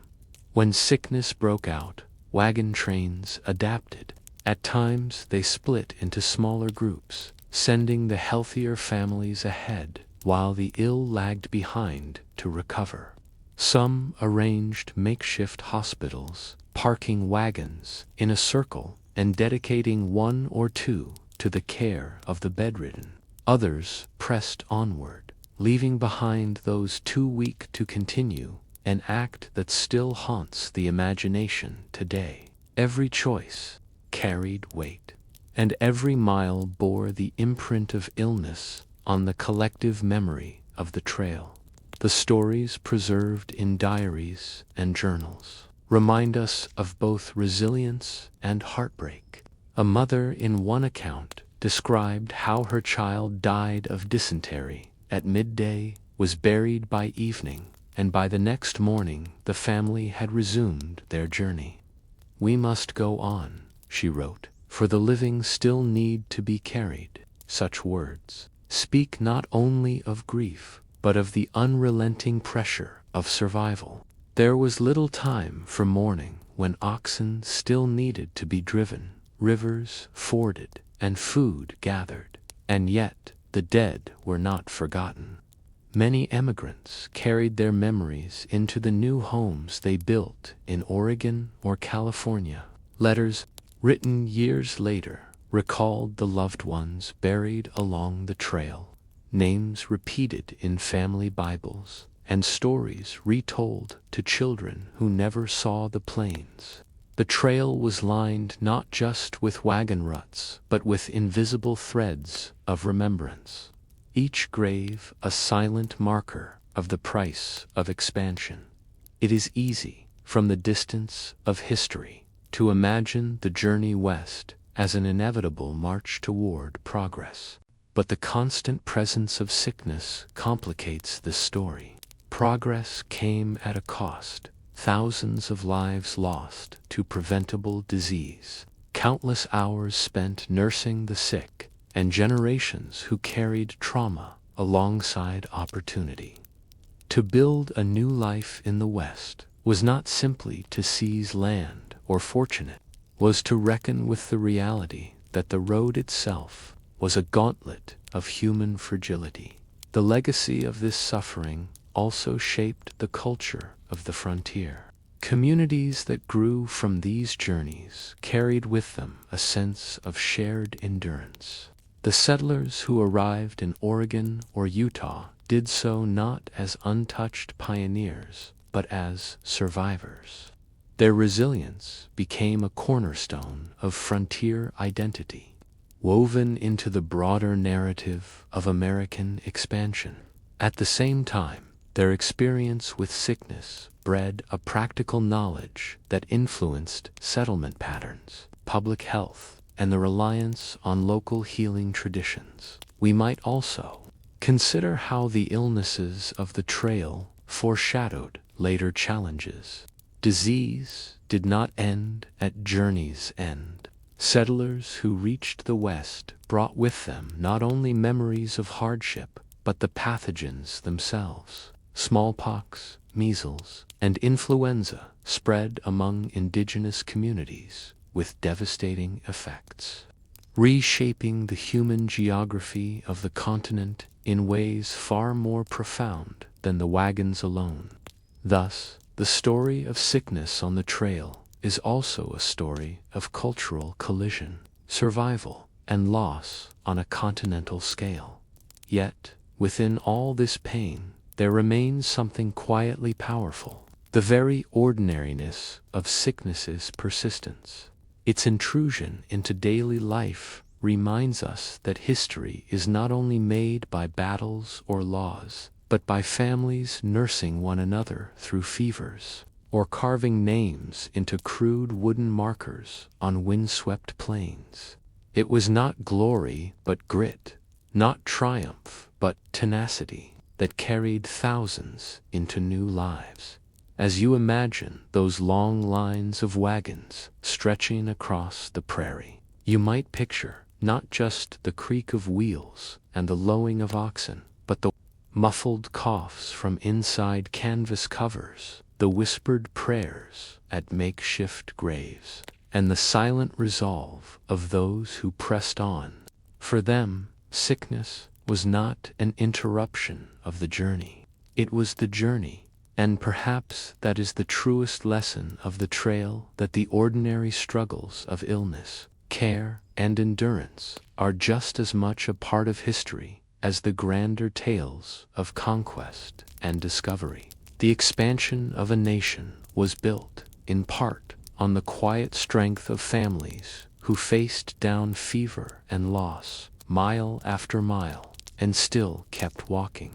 So, when we think of the westward migration, we might ask, was it the promise of the West that defined the journey, or the persistence of those who carried their grief across the plains, leaving behind not just wagon ruts, but a trail of endurance etched into the very landscape of American memory? You've been listening to Boring Past Times. The world you just heard may feel distant, but its rhythms still echo in our own lives today. Thank you for slowing down with us, for letting the ordinary details of history fill the quiet moments. Until next time, may the past keep you company as you rest.